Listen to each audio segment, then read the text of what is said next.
What's up, guys? It's Dekkster here, and I want to talk about the top decks to get Legend for May. Now, this is coming off of the Vicious Syndicate report that just came out. I'm going to briefly go over that, and if you want, check them out in the description below.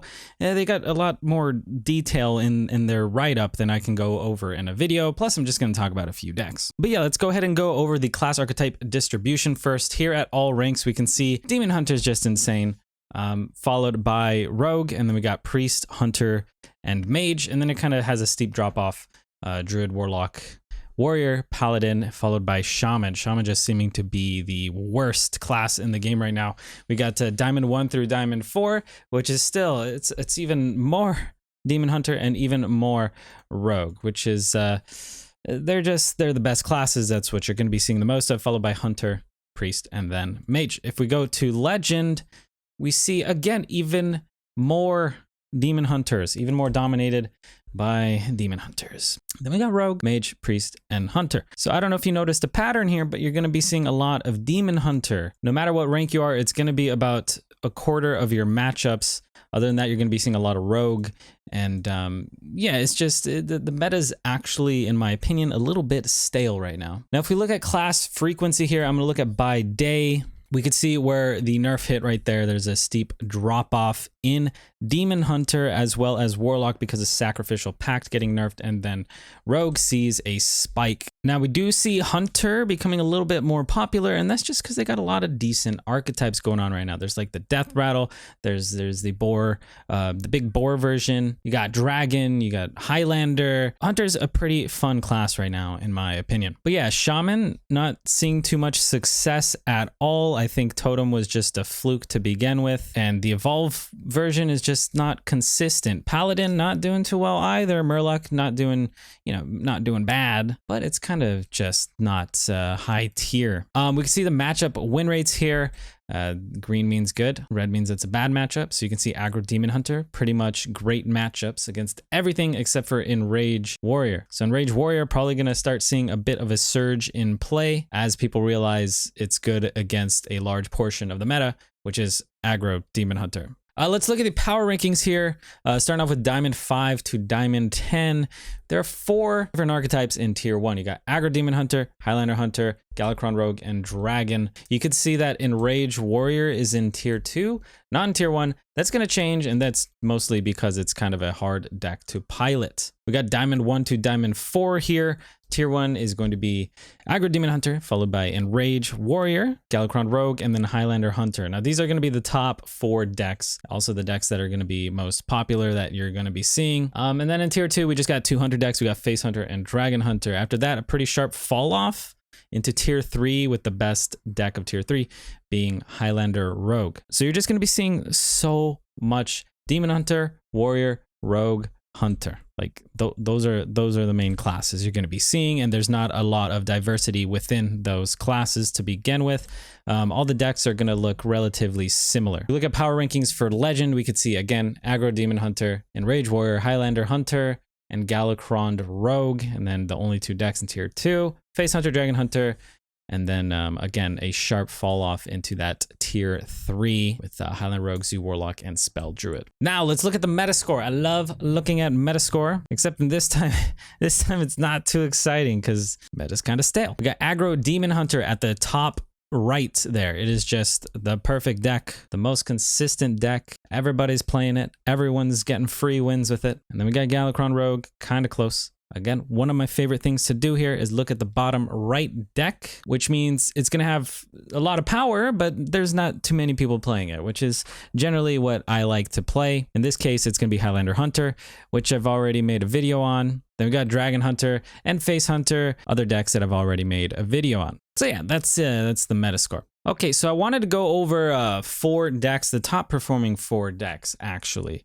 Just talk about those. If you want to play something off meta, I still think most deck videos that I have made are off meta decks that do pretty well. But I'm going to talk about these 4 for this video. Before I jump into those, it's Raid Shadow Legends. Right here, if you wanna click my link, it'll be in the description below. It's gonna help me out a lot. It's gonna help me out more than you can imagine. But yeah, if you wanna support me a little bit, just click that in the link below. Thank you to Raid Shadow Legends. For each one of you that downloads, Panini gets a treat. Yeah. So let's make her really fat. Really fat. Okay, so let's go over some of these decks. Starting with the Dragon Highlander Hunter. Now this one's probably my favorite of the bunch because it's the least popular at the moment. It's probably going to gain popularity as people realize it's good.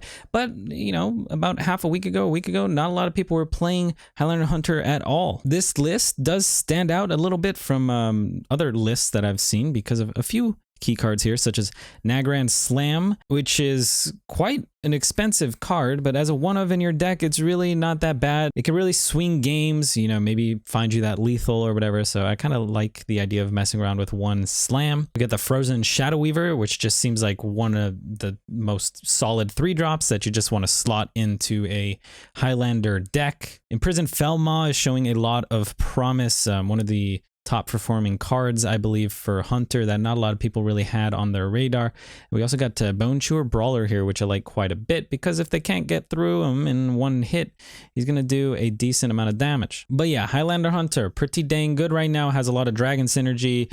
Rottennest Drake, again, totally like insane card. And then between the 3 Highlander cards here with the Zephyrus, the Bran, and the DQA, like it's just, they win games on their own, you know? We got Stealth Galakrond Rogue here, and this is supposed to do pretty well against Demon Hunter. There are a couple Galakrond Rogue lists out there, but this seems to be the one that's going to do best, again, against Demon Hunter. And if Demon Hunter is 25% of your matchups, you're probably going to want the one that does pretty well against them. I also feel like this is one of the lists that runs the most new cards, which I personally enjoy. We got the Greyheart Sage in here, as well as Akama, Spy Mistress, and that's it. Yeah, but I mean, not too bad, right? If you already had the Galakrond Rogue package, you don't need to add too many cards to get a tier 1 deck here. The deck is nuts, and one of the main things that makes it nuts is drawing cards, especially drawing cards for 0 mana through like your Togwaggle or your Galakrond.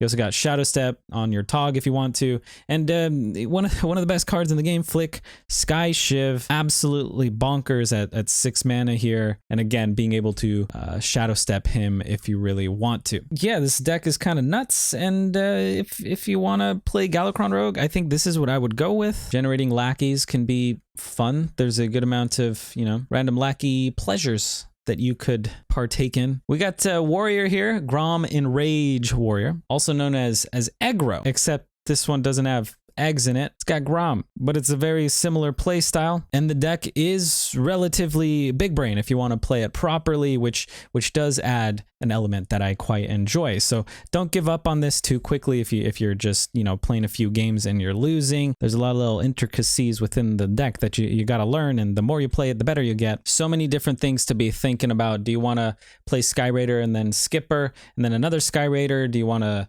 Skipper and then double Sky Raider instead? You know, how many minions are you damaging? Or do you get to play a free brute? Do you get to discount a brute to the perfect amount of mana? I also really like the Wormhole Challenger, one of my favorite cards of the set, I think. Constantly whacking a lot of things around, you know, plus works pretty well with Armor Smith at times. And if you just hit something that doesn't have too much attack and not a lot of health, you can hit it with a Rampage, and then all of a sudden you got a super chunky dude, and then maybe you duplicate that and hit him in the face, and yeah, it's a lot of fun. Really enjoying this warrior list. Probably one of my favorite decks in the meta right now. And yeah, again, don't give up. There's a steep learning curve to that one for sure. Something without a steep learning curve here, we got Priestess Aggro Demon Hunter. Now, Demon Hunter just seems bonkers. This is the most popular archetype. It's got nerfed a couple times. The nerfs really didn't do too much to it. And yeah, this thing just wins games. So if you want to crush your opponents, just play this. Priestess of Fury and the Raging Fell Screamer is, I think, it's kind of the newest thing going on here. You discount Priestess, you get to play it kind of on curve after a Fell Screamer, and Priestess will just carry some games. We still have Skull of Gul'dan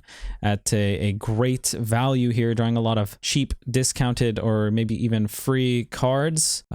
Kind of busted. Glavebound Adept is you pretty much fireball on a stick. Metamorphosis to just close out some games. And Warglaives of Azzinoth, actually kind of nutty, right? Like the fact that they could just whack so hard so often in one turn, clearing things, not caring about their own health, but just pummeling you. I think the weapons they need to be nerfed a little bit or something. Yeah, but that's it. Those are the 4 decks that are doing really, really well right now. If you want to see the rest of the decks that Vicious Syndicate has covered, they'll be linked in the description below. I recommend you read that report if you find the time. It's always well written. Always a pleasure to read. Hope you guys enjoy this video. Don't forget to click the Raid Shadow Legends link and download it. Play it a little bit. And yeah, good luck on ladder and stay hydrated.